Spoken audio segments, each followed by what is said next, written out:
বিসমিল্লাহির রহমানির রহিম। সকল প্রশংসা আল্লাহর, সকল ক্ষমতার মালিক আল্লাহ মহান। আসসালামু আলাইকুম আমার প্রাণ প্রিয় সকল আপনজন, কেমন আছেন? আমি আপনাদেরই সামান্য একজন কান্তাপা আবারও চলে আসলাম। আজকে 17তম রমজান, ইফতারি পরে আবারও আপনাদের মাঝে আসলাম।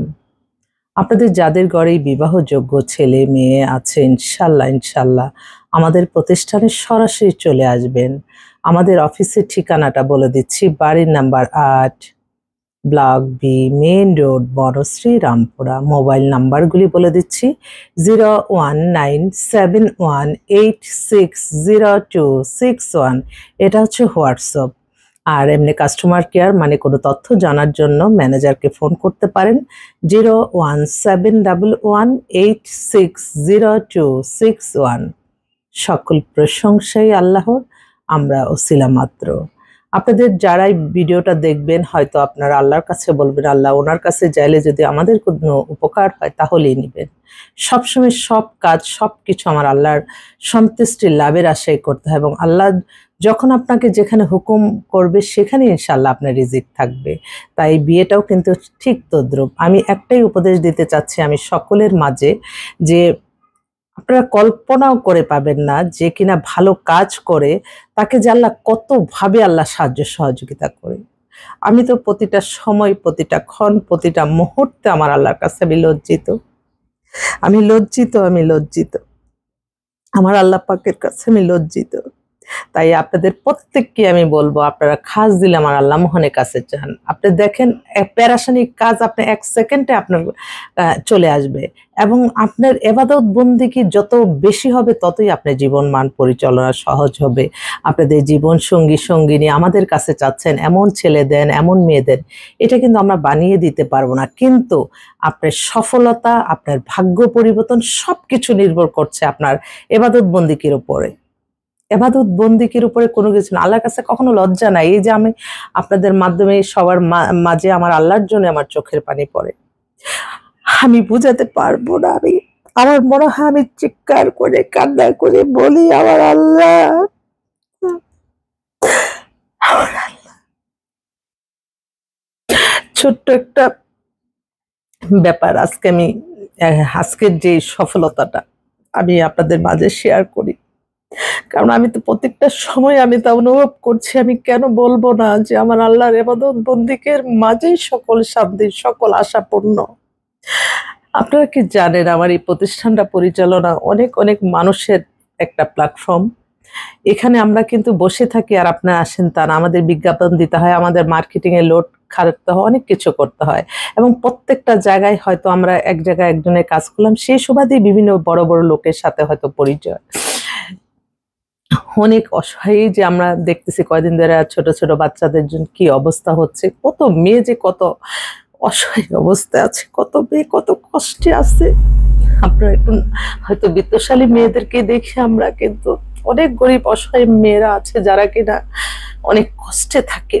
ঠিক তদ্রুপে একটা মেয়ে আজকে হঠাৎের মধ্যে 2 দিন ধরে আসতেছে, আজকে বলল যে আপনি তো ওনাকে চিনেন, আপনি যদি ওই স্যারের কাছে যায় বলেন হয়তো আমার চাকরিটা থাকবে, নাহলে আমার স্বামীও বেকার, আমি কিচ্ছু করে খেতে পারবো না। তার চোখের পানি, আমার এদিক দিয়ে আমার অনেক কাজ, আমি কি করব? তারপর লাস্টে বললাম যে ঠিক আছে, কিন্তু আমি তো আর বুঝতে দিই না যে আমিও নিঃস্ব। বোন, ঠিক আছে। তারপর আমি যাই হোক গেলাম, যতটুকু করছি আমি অবাক হয়ে গেলাম যে আমি এই মেয়েটার সাহায্য আমি নিঃস্বার্থভাবে করতে গেলাম, কিন্তু আল্লাহ কোনো না কোনো ফেরেশতার মাধ্যমে কিভাবে এটা আমি ইফতারির আগ পর্যন্ত আমি নিঃস্ব, ইফতারি করব কিভাবে, ওদেরকে আমার এদিক দিয়ে মাদ্রাসায় পাঠাইতে, সবকিছু মিলে আমি একটা পেরেশানির মধ্যে। আল্লাহ যে কোথা থেকে কোন ফেরেশতার মাধ্যমে হঠাৎের মধ্যে আমি ইফতারির 10 মিনিট আগে আমি অবাক হয়ে গেলাম, সাথে সাথে মনে বিদেশ থেকে কেউ 3000 টাকা পাঠালো। আমি সাথে সাথে আমি আমার আল্লাহর কাছে নামাজের পাড়েতে বসে গেলাম যে আল্লাহ, আমি বোঝাতে পারবো না। তাই প্রত্যেকটা মানুষকে আপনি দেখবেন, আপনি কিসে সফলতা, আপনার সফলতার মূলই হচ্ছে আপনার ইবাদত বন্দেগী, ভালো কাজ। আল্লাহ বলছে না, বিয়ে দিলে আল্লাহ খুশি হয়, আল্লাহ রিজিকের ব্যবস্থা করে দিলে অনেক খুশি হয়। আপনারা যেখানেই থাকেন, যে অবস্থায় থাকেন, যারা কর্মহীন মানুষ আছে তাদেরকে একটা কর্মের ব্যবস্থা করবেন। কর্মহীন মানুষ অনেক কষ্টে থাকে, তাদের হয়তো জানেন না। আসলে যারা বিত্তশালী তাদের কাছে তো আর অনেকে যেতে পারে না, সমস্যা হচ্ছে এটাই। আমার কষ্ট লাগে, আমি তাদের জন্য তো কিছু করতে পারি না। অর্থ শূন্য মানুষ, ক্ষমতা শূন্য মানুষ তো কিছু করতে পারে না। তো আমি আমার আল্লাহর কাছেই কান্নাকাটি করি যে আল্লাহ তাদেরকে আল্লাহ আপনি রক্ষা করেন।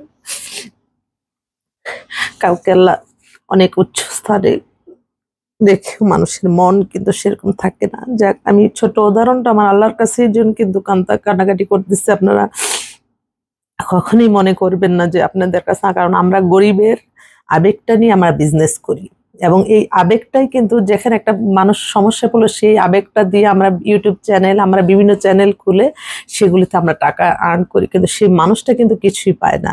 কিন্তু আমি আমার আল্লাহর জন্য কান্নাকাটি করি, আমার আল্লাহর কাছে আমি লজ্জিত, আমি লজ্জিত, আমি লজ্জিত, আমি লজ্জিত।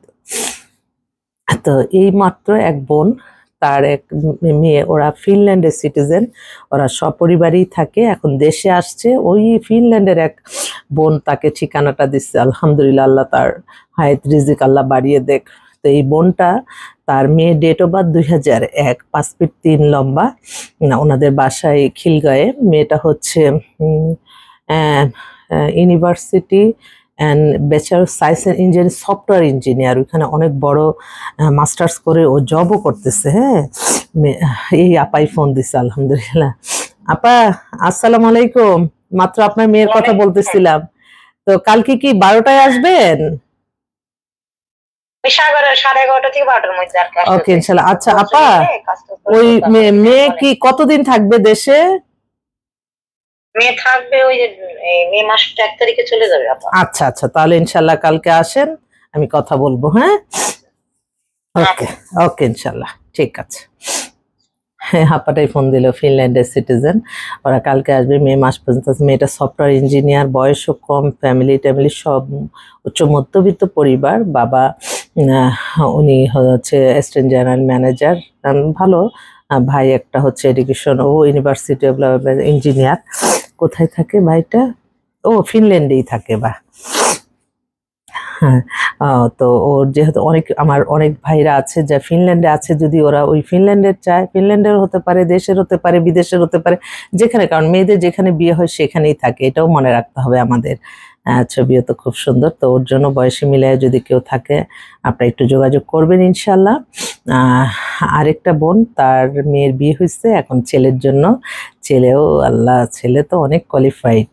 ওনারা হচ্ছে বড় শিল্পপতি, ওনার ছেলে। এই যে দেখেন না, এই ভালো ছেলেগুলি, আমি বললাম না, ছেলেগুলি হঠাৎ করে বিয়ে হয়ে যাবে অন্যখানে, তারপর আবার ডিভোর্স হয়ে আসে, আল্লাহ না করুক। আমি সেজন্যই তাদেরকে বলি যে একটু ধৈর্য ধরে আমাদের সাথে থাকলে তারাই বেনিফিট হয়। ছেলে হচ্ছে, ওর বোনের বিয়ে হয়েছে, এখন তার 26 বছর বয়স, 5 ফিট 7 লম্বা, bachelor of computer science engineer, কানাডায়। ছেলে আসতেছে এই 25 তারিখে, ঈদ করবে দেশে, ধানমন্ডিতে নিজের বাড়ি, দেশে বাড়ি চাঁদপুর। এক ভাই এক বোন, ফ্যামিলি খুব ভালো।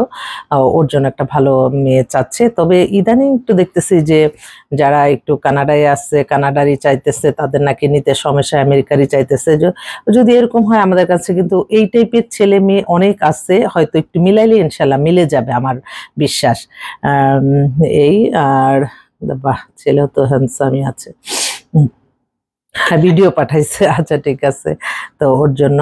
এছাড়া আরেকটা বোন, ওনার ওনার হচ্ছে ছেলে একটা কানাডাই সিটিজেন, কিন্তু ছেলেটার বয়স 36। অনেক বছর আগে ওনাদের ওই ছেলের ছোট ভাইকে বিয়ে করেছিলাম। মানে এই বড় ভাইটা নাকি আবার ডিভোর্স হয়ে গেছে। 36 মানে 5 ফিট 10 লম্বা। বললো যে আপা আলহামদুলিল্লাহ, ওই ছেলে তো ভালো আছে, কিন্তু আমার এই ছেলেটার জন্য। আচ্ছা, ঠিক আছে, ইনশাল্লাহ। তো আরেকটা ছেলে, সে হচ্ছে জার্মানি সিটিজেন, ছেলে হচ্ছে ইঞ্জিনিয়ার। ও দেশে আসছে খুব জরুরি ভিত্তিতে, সে পাত্রী চাচ্ছে, একটু সুন্দর দেখতে টেকতে ভালো একটা মেয়ে চাচ্ছে। ঠিক আছে। তারপর কানাডার আরেকটা মেয়েও আসছে, ওরা সপরিবারে কানাডায় থাকে। মেয়ের বয়স হচ্ছে 24-এর মতো। ওর বাবা মেয়ে ওরা সবাই দেশে আসছে, ওরা জরুরি ভিত্তিতে চাচ্ছে। আরেকটা বোন, ওনার হচ্ছে উত্তরবঙ্গের মানুষ, খুবই সহজ সরল, এত ভালো বাবা মা দুজনই প্রফেসর, মেয়ে ইঞ্জিনিয়ার, ব্যাংকে জব করে। ওর বয়স 24-এর মতো, 5 ফিট 6 লম্বা, মেয়ে ধার্মিক, ওর জন্য একটা ভালো ছেলে চাচ্ছে। তো আমি আসলে আবারও আসবো আপনাদের মাঝে। সবাই দোয়া করবেন যাতে ভালো কাজ করে যেতে পারি সত্যের পথে থেকে। এবং সবসময় মনে রাখ, যেটাই আমি সবসময় বলবো, জীবন মান পরিচালনা আপনি অন্য কোনো ওয়েতে কেউ যাবেন না, আপনি সত্যের পথে থেকে আপনি ভালো থাকবেন। আপনার নিজের এবাদত বন্দিকির উপরেই নির্ভর করছে আপনার জীবন, এটা সবসময় মনে রাখবেন। যত বেশি আল্লাহর কাছে কান্নাকাটি করবে, আল্লাহ কোনো না কোনো উসিলার মাধ্যমে ইনশাআল্লাহ সমস্যা সমাধান করে। এটা একদম বাস্তব প্রমাণ। আমি তাই বাস্তবতার মাঝেই আমি যেটা ভালো মনে করি আমি সেটা আপনাদেরকে বলি। অনেক বোনরা আছে, অনেক ভাইরা আছে আমাদের এই প্রতিষ্ঠানে, কোনো না কোনোভাবে হয়তো কোনো না কোনো উসিলায় একটু উপকৃত হয়েছে। তাদের মনের দোয়াই আমি মনে করি যে এখন পর্যন্ত আল্লাহ ভালো রাখছে। আমি এই মনের দোয়াটাই চাই। আমি এখন এই বয়সে এসে আমাদের নিজের আর কত দরকার, নিজের ভালো থেকে সুস্থ থেকে আরেকটা ভালো ভালো কাজ করে যাব, আল্লাহর ইবাদত বন্দেগী করব, এটাই। আর তো এর চেয়ে বেশি আর কিছু না। তো মানুষ যে ভালো কাজের সাথে যে আল্লাহ সবসময় থাকে, এটা আমি একদম প্রত্যেকটা মুহূর্তে আমি প্রমাণ পাচ্ছি। তাই আপনারা সবাই ভালোভাবেই কাজ করেন, যে প্রফেশনে থাকেন, আপনার দ্বারা যাতে মানুষের কল্যাণ হয়, তাদের রুহের একটা শান্তি হয়, একটা যে পেরেশানির কাজ থেকে সে মুক্ত হয়, এগুলিও কিন্তু ছোট ছোট ইবাদতের মধ্যে থাকে। তো অনেক ক্ষমতাবান অনেক মানুষের কাছে যখন ছিল, তাদের কাছে যে দেখলাম একটা মানুষ, এখন সেজন্যই আমি যখনই টিভি খুলে দেখি এত টাকা, এত কোটি টাকা, এত, তখন বলি যে এই কারণেই তারা এত অহংকার দেখাইছে, তারা কোনো মানুষকে মানুষ বলে গণ্য করে নাই। এক একটা মানুষের কাছে কত সমস্যা নিয়ে গেছে কেউ। আজকে আমার বলতে হয়, এক বড় মন্ত্রী গত বছর আমার মানে আমি তার রমজানের মধ্যে আমার মাদ্রাসার জন্য আমি গেছিলাম, যে কিছু একটু আমার মাদ্রাসার যে দেশে থেকে আমার মামা, ওনাকে নিয়েই গেছিলাম। সে দূর দূর করে, তো এখন শুনি সে নাকি হাজার হাজার কোটি টাকার মালিক। তখন আমার সাথে সাথে আমার চোখের পানি পড়ছিল যে আল্লাহ যে অপমানটা করাইলো আল্লাহ। তাই ছোট ছোট মানুষের বদ্ধও কিন্তু অনেক সময় লেগে যায়। তাই মানুষের মনে কষ্ট দিতে নাই। অনেক কষ্ট পাইছিলাম, অনেক কষ্ট পাইছিলাম। আমি কেউ বুঝতে দেন, আমি আমি কত বড় মুখ করে আমি গেছিলাম, কিন্তু বলে যে না না না, আমরা মসজিদ মাদ্রাসা আমরা কখনো কোনো কিছু দেই না। লাস্টে বললাম যে অনেক দূর থেকে আসছে স্যার, 1000 টাকা দিয়ে দেন, সেও দিল না। মানে জাস্ট এটা আমি আপনাদের সাথে আমি শেয়ার করলাম এই কারণে যে কখনো মানুষের এই যে যারা কষ্টে থাকে, তারা আপনার যতক্ষণ আছে, আপনার 5 টাকা থাকলে আপনি 1 টাকা হলেও তাকে দিবেন। মানুষের মনে সহজে কিন্তু মানুষ মানুষের কাছে হাত পাতে না, তার কষ্টে থেকেই পাতে, এটা মনে রাখবেন। সবাই ভালো থাকবেন। আসসালামু আলাইকুম।